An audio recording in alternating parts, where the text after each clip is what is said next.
Yes. I'm going to introduce Sergeant Paul Bloom. He's the Public Information Director at Marion County Sheriff's Office, and he knows everything you ever want to know about the Sheriff's Office.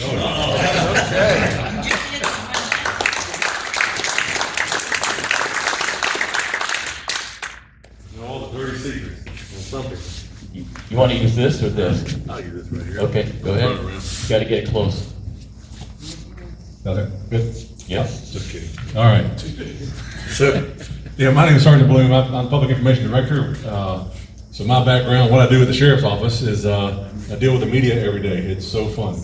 And, most cops don't do this. It's more usually a civilian person that they have in this position. But I love it. It's no problem. And I like showing and really marketing what the Sheriff's Office does to the public and putting information out there so you guys know it. One of the ways we do that is through social media nowadays. It used to be when I was growing up, and you guys too, you sat down at 6 p.m. watch the evening news, and you got maybe the local news first and then the evening news with Dan Rather or whoever in the world. It doesn't happen that way anymore. The news is right here on my phone. Whatever happened 5 minutes ago is already on social media. So that's a big part of my job, making sure the public has that information. And it's been good because the media, and this you may find this very hard to believe, they will twist a story sometimes. And it doesn't come out exactly right. So one of the advantages of social media that we have is we put the story out. I put a video out yesterday of a car chase we had out on Highway 40. But the truth is already out there. So the media can't twist it.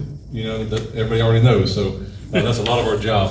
I'm a crime prevention practitioner. That's a big word just in the title that just means I stayed awake in the classes and passed at the end for the Attorney General's office for Florida.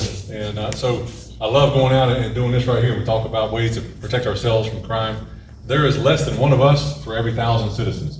So we cannot be everywhere at one time to help you.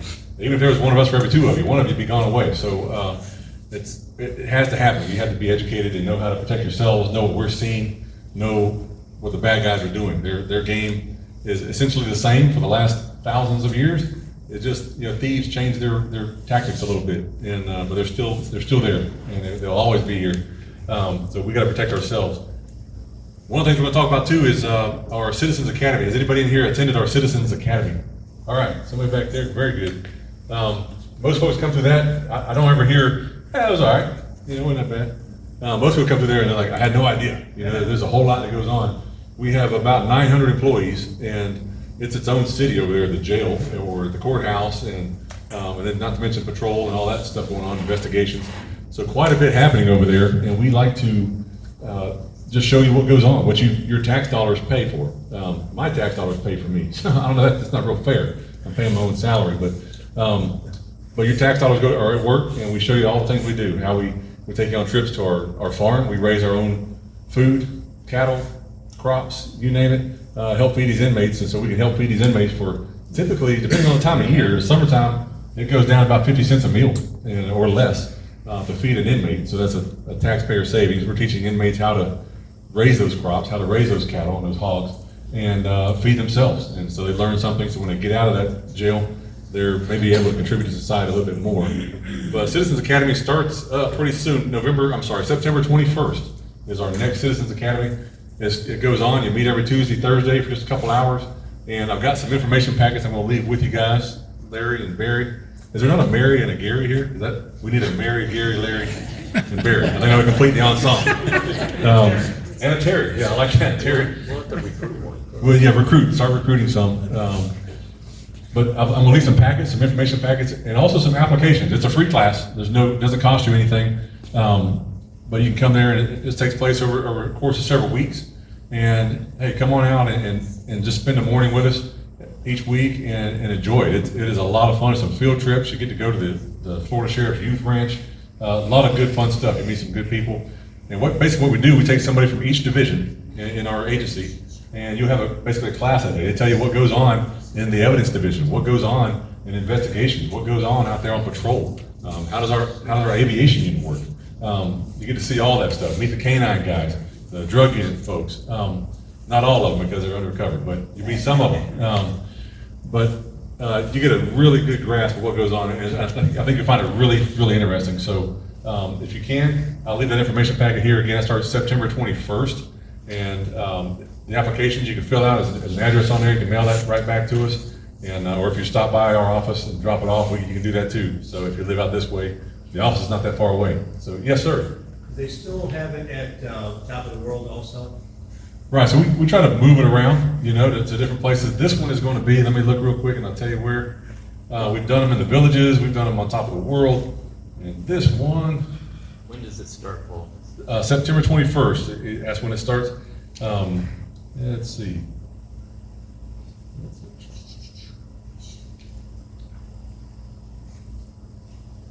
Start from the bottom. Yeah, that's what, a big old long email with not a whole lot of information here for me. I believe it is, I don't want to tell you a lie, I'll look on my form over there. That's all right. It is our 21st class, we've been doing this since 2013. I took it, everything you said is right. It's really, really interesting for us. Really interesting. You did it too? Okay. Yeah. All right, I think I recognize you from there. You gave us a lot of trouble, and we had a lot of problems with you. Yeah. Not really. Yeah, she got kicked out of class twice. Got sent to the principal's office. We didn't have a principal until she started taking this class. We do that to hear too. Yeah. But I want to talk to you today a little bit about some of the scams and frauds we're seeing. I was talking to a group yesterday, and I told them, according to the National Crime Prevention Council, the statistics are between 64 and 80% of the targeted scams, are targeted towards seniors.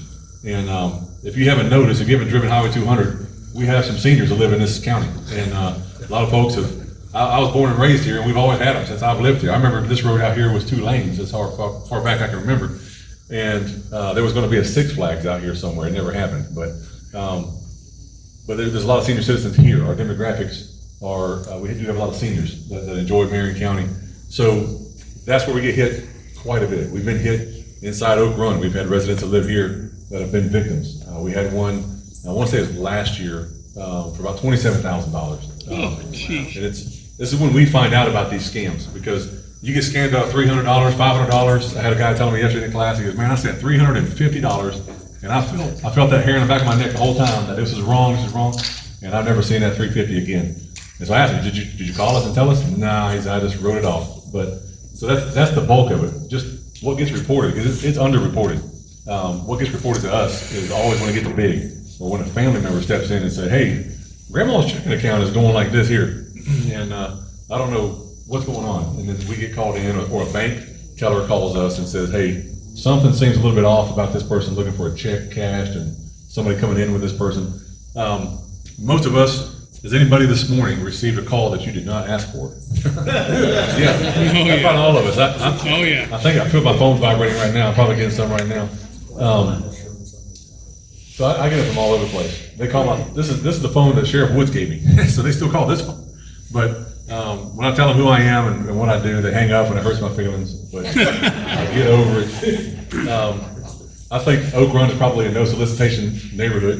I live in one like that. You can't come knock on my door. I still get one every now and then. They still have cards at your door. Oh yeah, I still get a card. Hey, I did some tree work for your neighbor down here, and I can do some of these. And but we're no solicitation. Now it used to be in our society, you could be a door-to-door salesman and make a living. You can't do that anymore. I remember my parents buying encyclopedias because that's how we got information back in the day, and that's what I did all my book reports on, is from an encyclopedia in school. But really, today's date, a door-to-door salesman is not really a good position to get into if you're trying to get into any kind of business. I don't recommend it because people don't want to see you. It used to be somebody ring the doorbell. All of us kids were looking out there trying to see who's coming to visit. My mom's trying to clean up real fast, throw everything in the closet, and we go see who it is.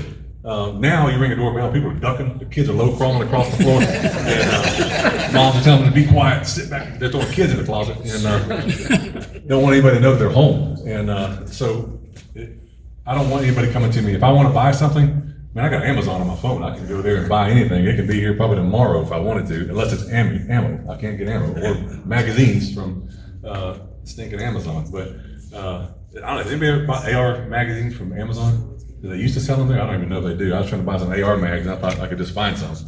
No, not on Amazon. But if I want to talk to somebody about buying something, I'll do it, and it's really the safest way. So somebody calling you, somebody emailing you, somebody sending you some mail actually in the mailbox. It was unsolicited, like somebody coming to your door out here and knocking on the door. Hey, you want to buy this? You didn't ask for it, so you don't have to listen to their spiel at all. I hang up on them. The more some people say I answer, I talk to them, or I leave them on, just lay the phone down, let it go. Well, now they know that is an actual phone number, and it's not a dead phone line, so they're going to keep calling back. You gotta block them. Yeah, you can try to block them. They'll spoof some other number that looks like it's local. So the spoof number it's never an accurate number anymore. It's not real. You'll see it in the next month's phone bill who the real number was, but it is spoofed. And you can have some fun with a spoof app if you got an app on your phone. I've done it before in the office, and they made it look like the governor was calling and stuff to people. But so there's some fun you can have with that, but there's also the criminal side that they use. So they spoof those phone numbers, and for the most part, 90% of us we're like, hey, we recognize this as a scam call. We're not able to fall for this junk. We just move on our day. We hang up on them. My car warranty is fine. I don't know why it's a big deal with these people, but if they're concerned about it. So we move on, but there's people that don't. And these guys their presentation is very slick. If they put themselves as being salesmen, maybe at a car dealership or something, they probably do pretty good. But they're doing this, and it was last year. And again, what was reported was over $5 billion in just phone scams.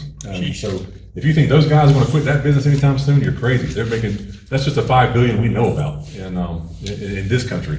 So they're going to keep doing it. And a lot of this is educating. You know somebody, you work with somebody, see somebody at your church or your group or whatever, and they're kind of getting pulled into something like this. And a lot of what we're seeing is this grandparent. Y'all have heard about the grandparent scam?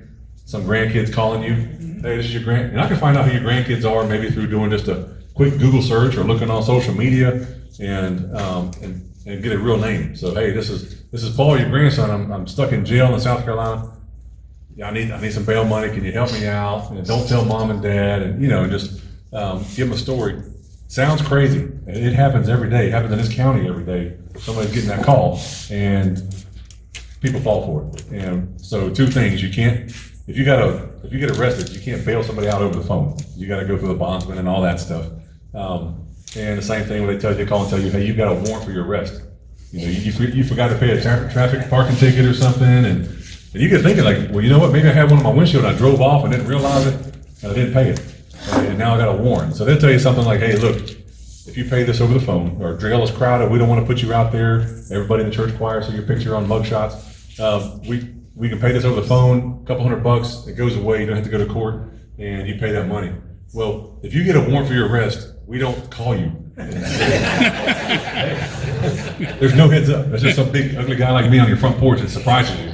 That's one of my jobs when I was on patrol. What I used to do was go hunt warrants. It was like big kid hide and seek. I absolutely loved it. And I have hidden on porches. I've stood in the rain. I've laid down in bushes and grabbed people's legs. And they were glad to get arrested because they thought they were getting eaten by an alligator or something. But we don't do that. So we've got a warrant. IRS is not going to call you. IRS ain't got enough people to call everybody and tell them. So that's another scam that'll come out. I'm going to leave some of these pamphlets here too. It's just about how to avoid a scam. And again, you may be completely familiar. You may be above this and not affect you. But one of the things they do, just go through some basics. But if you take this and give this to somebody that you think, hey, maybe they're falling for something, and a lot of it is pay to claim. Pay to claim is a big one that they use in our senior population. What I mean by that is, does anybody have like a Sam's card or grocery store cards where if you use this card, you get a discount, or you got to have a card like in Sam's to even get in so they know what in the world you're buying. Sam's and other companies, they use that information to target market you. So they know if you go buy every other week, you're buying Tide laundry soap. They know that. And so they'll tell all these other laundry soap manufacturers, they're trying to buy this information. Hey, what are these people buying? And so they're going to send you some from their laundry soap and say, hey, here's $1 off coupon. Instead of you buying Tide, why don't you buy my stuff? So that's a legitimate business and a legitimate game they do. And Sam's and everybody else sells that information for just pennies. But anybody can buy that information. So can the bad guys. They get that information. And so the call starts out something like, hey, congratulations, you won our grand prize. And we can't wait to get this to you. And you're going, I didn't enter any contest. I don't even play the lottery. I don't know what I won. And they said, well, hey, you're automatically entered in our drawing for Tide laundry soaps, big giveaway, and they make something up. You do buy Tide laundry soap? Well, yeah, at Sam's. Yes, I bought it at Sam's. Well, great, fantastic. You're a winner, and they got your name, and they try to confirm your date of birth and some other few this and that.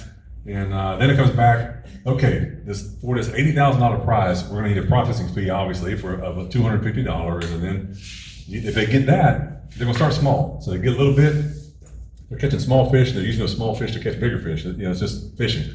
They'll ask for more. Hey, look, there's taxes, and you gotta pay taxes on this. Also, there's a whatever fee, and a this fee, and a that fee. They'll keep on feeing you to death, $250, $500 at a time, until you realize, holy cow, this is a scam. And then you may or may not call us and let us know about it. So usually they don't call us until it gets really big. The one here in Oak Run was started on social media, and it was a grandparent scam. And somebody posed as a grandchild, hey, I've been in a car wreck, need $9,000, and you know, for my hospital bill. Oh my goodness, okay, it's coming to you, go, sending it to you. Gets a call back, they get the 9,000, they're not gonna stop fishing at 9,000 and go, hey, good day, shake hands and go home. No way, they're gonna keep on. Call her back, call the same victim back again. Hey, this is your granddaughter. So my car is damaged, and to get it fixed where I can drive back and forth to work again, it's gonna be 9,000. That same magic number, $9,000. And this lady sends $9,000 more to fix her granddaughter's car. And I know when I was growing up, I had to work at my grandparents' house all day, raking leaves, cleaning cars to get $5 out of my grandma. Grandmas are just throwing out $9,000 these days. So they get $18,000 out of it. Gets a third call because they're not done. And you know, say, hey, I'm being sued by this person. I'm going to be charged. I'm going to be arrested. I'm going to need how much? $9,000. So she paid $27,000 before we got a call. That $27,000 is just flying away, you know, gone. Grandparent scam. But the pay to claims, grandparent scams as they're happening. So some of the basic things you'll see is they pretend. Scammers pretend to be from an organization that you know, IRS, whatever, your grandson, your granddaughter. And then the second thing they do, they either have a problem or a prize. Hey, there's a problem with your Social Security card. Hey, there's a problem with your bank card. It's being used in Texas today for $500. And you go, I'm not in Texas. And so your bank says, okay, hey, we don't think it's you. It seems fraudulent. We just want to give you a call because we love you and you're our best customer. And do you have your card on you? And you say, yeah, I don't think it got stolen. So you check your wallet. Yep, got my card. Here it is. Okay, did your card get swapped the last time you was out to eat or something? Is it your actual card? Was it cloned? And you go, I think it's mine. Can you read off the information on there? And then now you're going to have $500 going away out of your bank account in Texas or wherever. And they'll try to press you. So it's that urgency, sense of urgency. Hey, you got to do this now, or you're gonna be arrested. You got to do this now, or I'm gonna get arrested. I'm your grandchild and be arrested. I got to bail out of jail. There's pressure, high pressure sales is happening, and I tell people all the time, hey, if Barry cuts Larry's finger, that's an emergency. We got to get him to the hospital, get some stitches. Stop what you're doing and go take care of that. Oh, he's got his kid here. He can take care of it. He's trained. Yeah, good. There's some medics here. We'll take care of it right there. That's an emergency. We got to stop what we're doing to fix his finger. But if somebody's calling you, telling, hey, your card just spent $500 in Texas, and we don't think it's you. You can't get to Texas in 5 minutes, and you can't do anything about it. It's not an emergency. Slow down, stop, and just go, all right, let me just hang up and deal with this. Don't fall for the high pressure. And then you got to pay in a specific way, and that's where the kicker is. They always have you paying with a Green Dot card or some gift cards. Like what company? What electric companies? People have, yeah, I paid the electric company. They want me to go get Green Dot Visa cards and stuff. No, they're not shutting the power off. They're not shutting your water off because you didn't pay. If you just follow a few simple rules of thumb, never give out banking information over the phone, and verify everything. I can verify anything with my cell phone right now.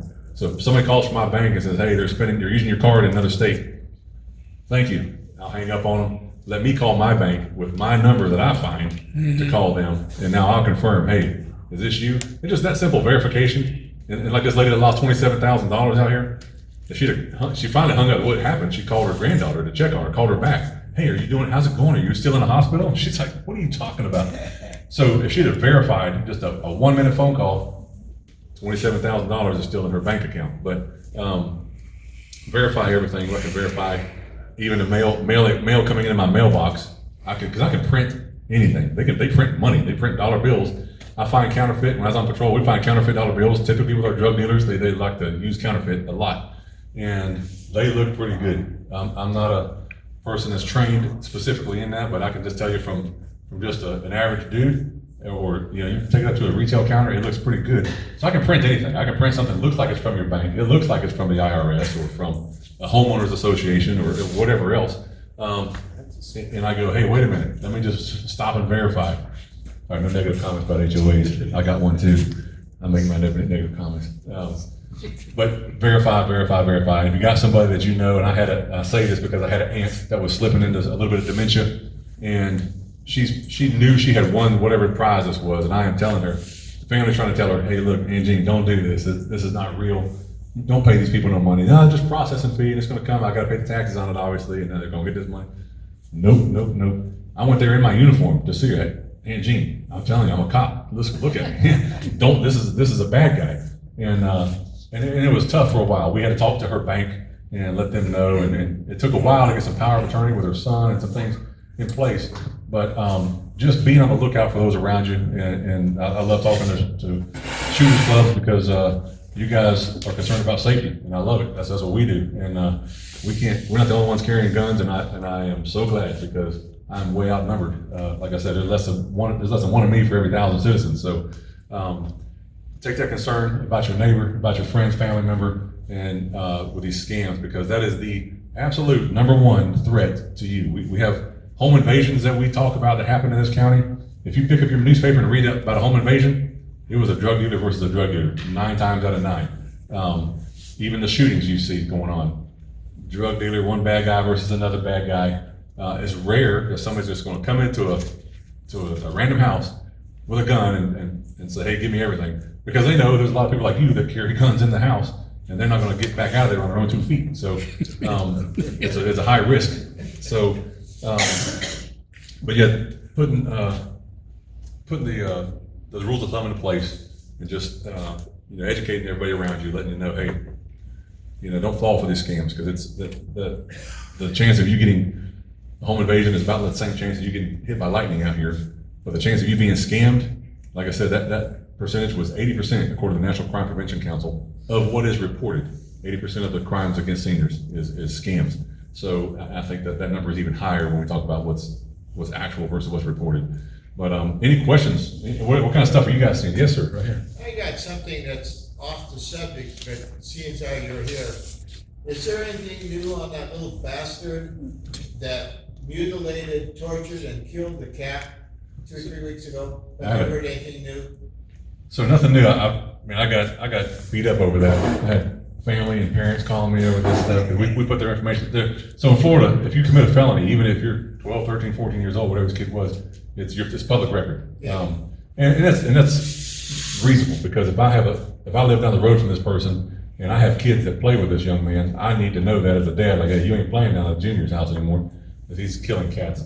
No, he was arrested. I say we do our part. We took him to juvenile detention. They released him back to his parents. He'll have to go before the judge, and usually that happens pretty quickly in juvenile cases. I had a call from Texas from some lady today that was upset that I put that out there. Said you're doing terrible things. You can't believe you put this kid's face out there. And believe me, I hate it. I don't like to see that. I don't like to see somebody committing a felony at 13 years old. But it's a 2-pronged thing the reason we do that in social media. One, it's public record. The media already has it. And secondly, it discourages the next kid. Like these kids that make threats at school, hey, I'm gonna come shoot up the school. They get arrested for that. I put their picture out there because other parents need to know. And the next kid that's getting ready to do that, the most embarrassing thing you can do to a 14-year-old is put his picture out there on social media with 150,000 followers seeing it. And so it discourages it. That's the reason. So nothing new in his case yet, but yeah. I was surprised that his picture and stuff were there, but that's what I figured with him being a felony. Right, yeah, misdemeanor. Normally they don't do that if you're under 18. Right, misdemeanors, we can't put their face out there on a misdemeanor, but a felony, absolutely, because that's, there's. I hope they throw the book at him. I mean, first thing is, if he tried to arc out, he wouldn't be able to lift him. And after that, the guy wouldn't be walking anymore. Yeah, my wife's cat was mostly wild. I think it was like a 4th generation feral cat, and I wouldn't touch that thing. So I don't know, it's a meaner cat, I guess. Go ahead. No, I got some. Getting back to scams. If we know or we suspect someone is being scammed, what is the best thing for us to do? Great question. So if you think somebody's being scammed, I say if you know them well, talk to them. Say, hey, look, this seems like a scam. and they may or may not want to hear that. They may or may not accept that information. Take them some of these pamphlets, have them call me. But you can also go on FTC, the Federal Trade Commission. FTC has a great website. There's a lot of information on there, and you can report it. So the problem with us trying to find a scammer, if this scammer is calling you from Bellevue, we'll go down there, knock on his door, surprise him, hide in the bushes, and catch him. But typically not even in this state or even in this country. So it's very hard for us to enforce. FTC, Federal Trade Commission, can go further, have a further reach than us. And there's a place on their site to go report it. Hey, this phone number keeps calling me, telling me about my car warranty. Put them in there. You may be the last report they're waiting for. One more report on this clown, and we're going to do a federal investigation. And they've done some. So there's a big lobbyist for seniors and crimes against seniors. They have a big lobby representation in DC, and so they do stuff about it. But yeah, FTC is a good one to refer them to. Yes, sir. Did Marion County send any manpower to the southern border? No, sir. Great question. Did we send any manpower to the southern border? Our sheriff went to visit there, and the Chief Balkin, the Cali Police Chief, went. I sat down with them a few days. There's an article in today's paper about it. We sat down in the office with the reporters. Shocking. The stories that were coming out of there, and some of these stories don't make the paper. The young girl, most of the ones that are seen were coming out of Central America, Honduras. These young girls are given an option. If you're going to go up there, and I'm talking young teenage girls or younger, you can get on birth control or you get a Plan B pill because you're going to be raped all the way up here by these different cartels to get you into the U.S. It's part of their payment. They got to pay them about $12,000. One person told them, hey, we're paying you $12,000. They pay $12,000 to get up here. So Coyote brings them up, and it's a business. There's wristbands. Like if you went to a club and they have like these different colored wristbands, cartels use different wristband colors. So once you pay that cartel to get you to the U.S. border, the other car, so if you're wearing a yellow wristband, the people with the red wristbands, that cartel leader, he's not over here messing with these people. It keeps their business separate. It is an absolute business of processing people. And when they were there, they bum rushed these guards. There's 6 border guards there, and 200 and something people all at once, boom, in the middle of the night. And so they got to process them. And while they're doing that, the guy with the heroin, the fentanyl, the stuff that's killing everybody, is crossing down the river. And they started to go after him. And one of the coyotes, right here with his 200 people, he had an infant in his hand. He said, if you go after him, I'm throwing his infant in water. And they've done that. A month ago, they said they threw about 3 or 4 infants in the water. So, Just one follow-up. To the best of your knowledge, has Biden sent any of the illegals to Florida? yes. So when they process them in, Sheriff was telling me, they bring them in here and they check them for licensed cases, not COVID. They're not scanned, and they get a manila envelope, and it says something like, hey, please help me, I do not speak English, I'm trying to get you, and it'd be written in big words. And he said, you saw him standing there in line waiting to get on a plane or a bus, Tampa, Chicago, Orlando. And so someone would come to Florida. Matter of fact, on their plane ride back, he said over half the plane was folks that had manila envelopes and that were heading to Florida somewhere. And no ID, don't know who these people are. Don't know if they have any other kind of communicable diseases. Don't know if they're wanted criminals because we can't process them. So it's a dangerous situation, and I don't know what to answer. The planes that are transporting these immigrant and migrants, illegals, are they commercially oriented or are they government military planes? So it's a commercial flight, and what they do is they bring them in. The border guards told us, and the National Guard is down there. A ton of resources right now, and the sheriff, they went on this guy's ranch. He has a ranch right there on the border. Talking with him, and they were riding around with him, and he said, it's just not controlled. With a wall, there's a way to control it. Right now, it's completely uncontrolled. 200 people coming in. Meanwhile, heroin, fentanyl, and our fentanyl and overdose deaths are skyrocketing because this stuff comes over from there. It's very deadly. But what happens? They bring these people back after they process them in, and they say, who they are, give them some kind of a name. They go to there's a church there that pays them they want to go to wherever, buys them a bus ticket, buys them a plane ticket, and sends them on their way. The church buys that ticket. But the problem is that church is getting reimbursed through FEMA money. So that's where as a taxpayer, I got a problem with it. So, In other words, the money trail goes back to the federal yeah, governmental institution. absolutely. There's no way to hide it. Paying the car fare for these people to fly into America. Right, no way to hide it. I told the sheriff yesterday, as a matter of fact, that So Governor DeSantis is looking to send some more officers down there. I volunteered to go, and I thought I want to go down there and do a documentary, so we can do film and stuff. So it's hearing the stories. It's heartbreaking, and it's heartbreaking for me as an American patriot. I'm like a lot of you. I fought for this country, and my grandfather and we fought for this country, and we're all descendants of immigrants at some point, and unless there's any Native Americans in the room, but they came here the right way. It's unsettling that they make hundreds and thousands of coffins for us if there's a calamity. But for them, these people get a plane ticket. Yeah, I can't fly to Chicago without having to pay for it. FEMA's not gonna buy my flight. I don't want to go to Chicago. Sorry for anybody from Chicago. I don't have a big enough bulletproof vest to go up there. But yes, any other questions? Yes, sir. How about these people collecting for the fire and police? I don't give a No, great. but they're on the phone all the time. Yeah, I'm glad you said that, because I meant to say that, yeah. So, it came up yesterday's meeting I was talking about. So he's asking about these people calling you, say, hey, we're from the Fraternal Order of whoever in the world, police and Sheriff's Foundation, benevolent, this and that. Do we call and ask for money? No, when you paid your taxes, if you did, you paid, that's how we make our money. Your tax money pays our salaries. And we do not call you and ask for money. That's not us. Sometimes you'll see firemen collecting for Jerry's kids or something out there holding the boot. I used to be a firefighter here in Ocala. We would hold the boot for Jerry's kids, for MDA, but we do not call people. And there are groups that do, and a lot of these are getting better. They have people that speak really good English. You can tell they're not calling from Bangladesh, but so it doesn't sound like a scam, but it's not us. And they get by it legally because there's a company in Orlando that was doing it, and I was giving them grief about it. They're calling me last year. They give this much of what you donate to some charity, and the rest of it goes into their pocket. Their favorite charity is themselves. That's all those charities. It's just about charity, not quite, and but it is not us. So I tell people, hey, if you want to give, there is a Fraternal Order of Police, there is the Sheriff Youth Branch, a lot of good, foundations and people that help people. Myself, I just give at my church. I know where my church goes and gives the money, and I trust what they're doing with it. But research it yourself. Say, hey, thank you again. Just verify. Thank you for your phone call. I'll check it out. If I want to donate, I'll go online and do that. But or I'll call you back. So it's not us. That's a great question. Thank you. Yes, sir. About a month ago, we had a car driving around our neighborhood. They were stopping with an iPad, rolling down their window and taking pictures. Our neighbor happened to see him taking a picture of our house and went up to him. And as soon as the neighbors approached them, the window went up and they took off like a bat out of hell. Apparently they've been back taking pictures in the neighborhood of a couple other houses.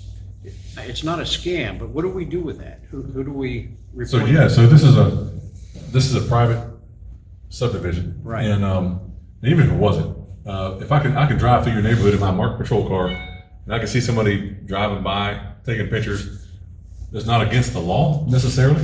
There's certain ways times when it can be. If you're taking a picture of my house, and I had to get onto my HOA, they came by my house because my grass got this tall and it should have been this tall. They took a picture of my house. I said, don't take a picture of my house. It's against the law. But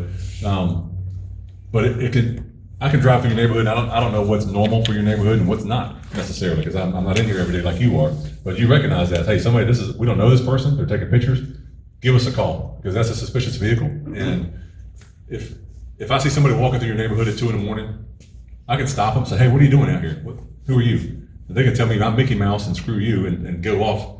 And according to the U.S. Constitution, I don't have a right to detain them. However, if you live here and you call me and say, hey, Paul, I don't know who this person is. They're out here at 2 a.m. walking. I'm a little nervous.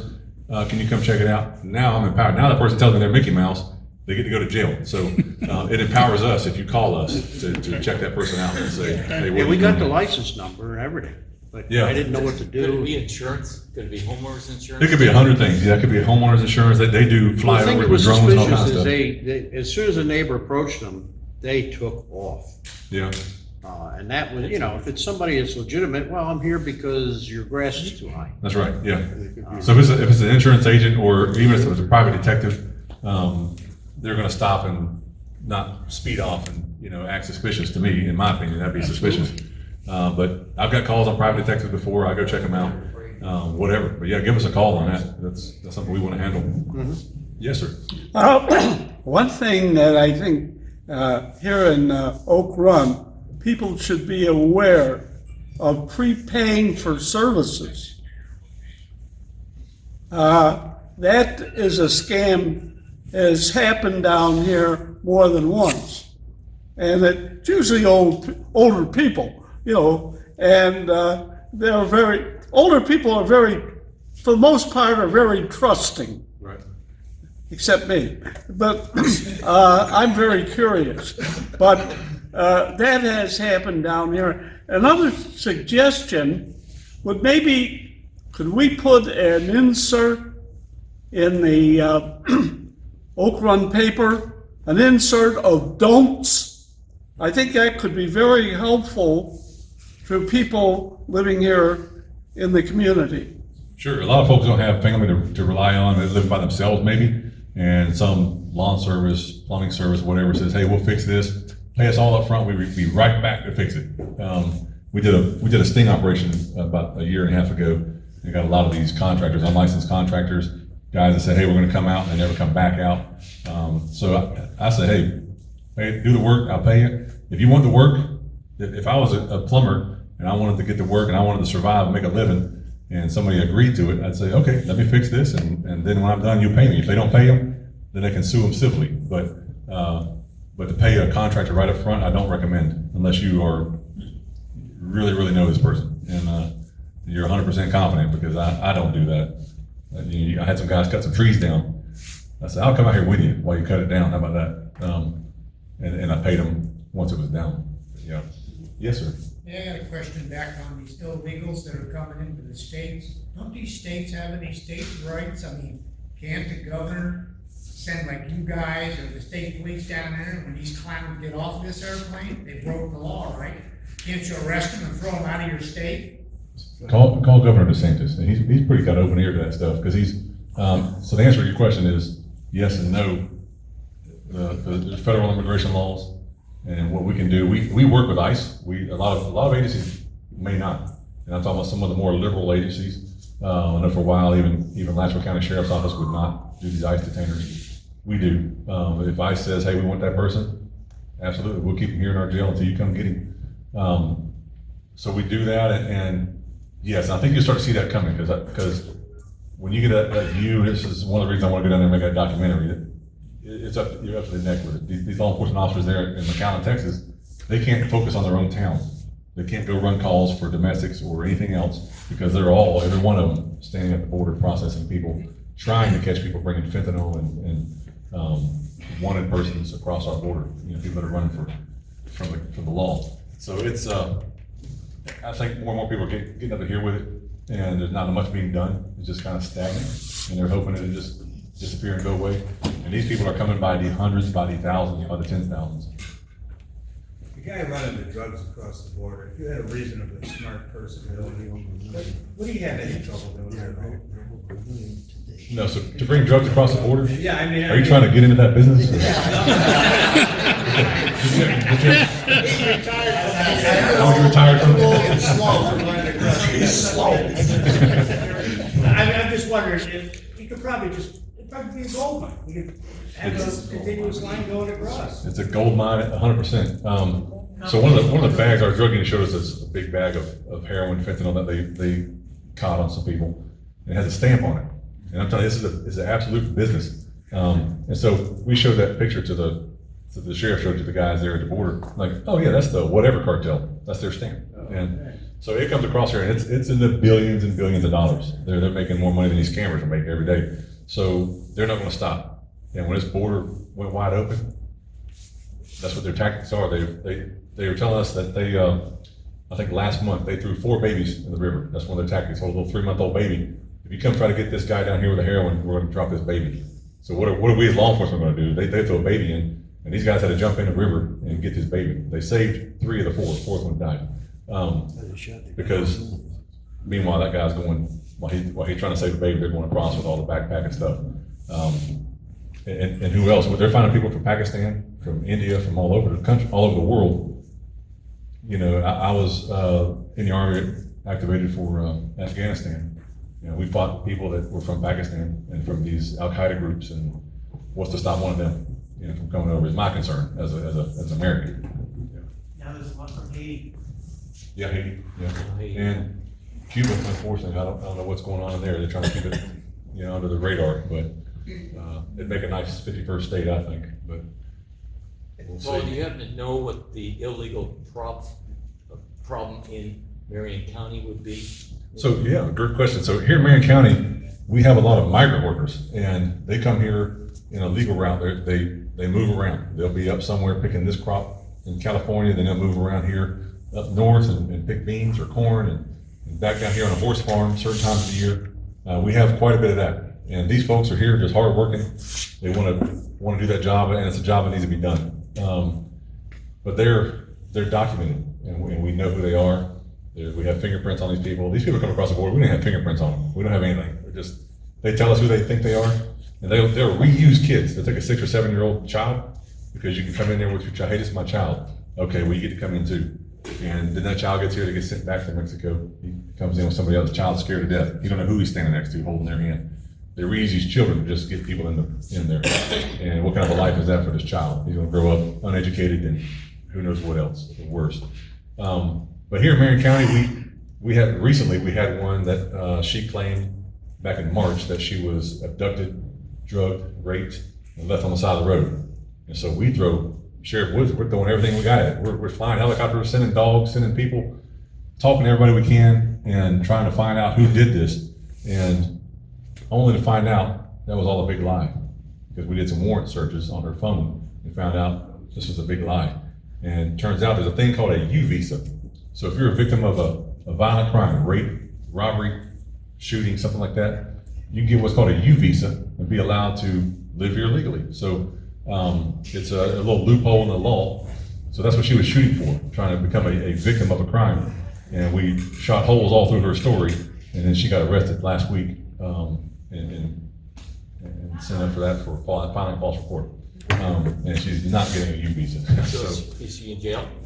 She bonded out. So believe it or not, we report to ICE with hey, we got this person here, and she's been deported already. She got deported once, came back. So probably gonna be deported again, because the charge of filing a false report is a misdemeanor. But likelihood of her doing prison time here is low. They'll probably deport her, and we know how easy it is to get back over here. So we may see her again. I hope not. But we do see that from time to time, but mostly with when I come across, and I'm talking about on patrol, I come across somebody that may be an undocumented worker. It was usually a domestic situation. A lot of things happen in those communities, and they don't want to call us because they know we might come to get somebody and call ICE. But it's a lot of domestic, but we don't see it coming out in the community. But we're different here. This is a very conservative community. There's a lot of gun owners, a lot of freedom-loving patriots that we police our own selves. We see stuff, we report stuff. Somebody's taking pictures with an iPad in my neighborhood, we're gonna know about it. So it's not Orlando here. It's a little bit different. Do they have any buses that are coming from the border to Ocala, or? They come all or over, anything? most likely. Our sheriff said more than half their plane coming back to Florida was full of these people with the middle envelopes. So they're going everywhere. Tampa, Orlando, Jacksonville, all over. Seems like it's kind of ironic that all these people coming from these other countries, these desperate countries, and they don't realize that coming here, this country's going to end up the same way. They're not going to gain anything. They may be their grandkids or something like that's going to give us a swing ahead. I mean, you saw it a lot of times in New England, in small towns. People move out of the city and get into the country because they hated the city. When you get into this country, they wanted the city amenities. So you end up taxes go up, so they had to have a bigger fire truck, they had to have bigger buildings. That's just what happened. It's just unfortunately, that's the way this country is going. It's gonna end up being just like a third world country someday. It's tough because it's a strain on your local resources, your fire departments, your police, your education, school systems, because these people these people that are on that airplane with a middle envelope don't have one thing, a social security number. They're not paying taxes. So they're receiving services, but it's not a fair trade. Nobody's paying into this system. But our county we're set to be probably around 400,000 people in Marion County in the next few years. And to me, that's amazing. I remember when it was 100,000 people living here. But as it grows, how is it growing? And this is every city, and the sheriff and Representative Kamek said it best. Every town in America is a border town because they're coming on airplanes or coming on buses to your town. So, are they contributing, or are they people coming across, people that are running from the law in Honduras, running from the law and wherever they're from? We don't know. Don't know who they are. Any other questions? Yes, in the very back. We get on a plane, we have to have ID, driver's license. How are they getting past that part? Isn't that funny? No ID, no check for COVID. The guy that works for me, his wife is going down to Puerto Rico to visit her father. She's got to be COVID tested before she can fly to Puerto Rico and get on a plane with everybody. And she's healthy, but she has to be tested, or they won't let her in. But you don't have to have ID. They just come in here and say, this is who I am, and this is who this boy is with me, and this is his name. No papers, no nothing. And we just write it down like it's the gospel in the book of Mark. So, yeah, it's a speaking out of both sides of the mouth sometimes, real strict. The sheriff said they were going to the airport, literally. These people are standing over there with their manila envelopes in hand, waiting to board the plane, not going through TSA even. The sheriff and these police chiefs are having to take off their belts, their shoes, get patted down, go through yeah, double standard. This is amazing, hearing about this on flights with people. Are they going to a specific place because they know somebody there, or are they just rolling the dice? They go to this church or wherever they call it an NGO, a non-government organization, which is usually like a charity or a church. Yeah. And they tell them, hey, I've got family in Tampa, I got family in Ocala, I know somebody here. They just go, okay, here you go. Here's a ticket to there, here's a bus ticket. And they get off the plane and they're just off in the wind. Off you go, yep. That's why I want to go down there, because that story's not getting out there, And again, I deal with media every day, so I know how they are. I'll tell you what, last night, this many things happened. This is how much stuff the media asks for from me. Hey, we want to get those reports. You don't want all these? No, it's not interesting. They're not going to talk about other stuff. So Doesn't fit their agenda. They control it, right? Doesn't fit an agenda. There's no defunding the police in Marion County. No defunding the police here. No, thank God, we've got a great community. I mean, I go out a lot of times and I see people, they always just a quick word, hey, appreciate you guys, or stay safe, or just some quick word. Portland, Oregon, they defunded the police out there, and it's an absolute travesty out there. The violent crimes are up 80%, and violent crimes are not being prosecuted to the tune of 70%. Yeah. Unbelievable. Isn't it terrible? It's another country, what it is. Not the country my grandfather fought for, or me. Yeah, and where do you think these large corporations are going to go? I'm not going to start our corporation and send it to Portland. I'm coming to Florida. There's no state income tax, and the governor's on top of it. Yeah, and we can still carry guns in Florida. So I think that's what we're seeing, such an influx. If you try to buy a home right now, homes are selling within a couple of days. It's crazy because people are coming here.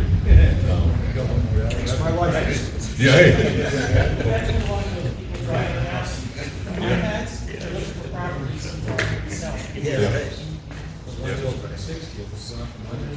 All right, well, any more questions? I appreciate you guys inviting me out. I love to come out and have the opportunity.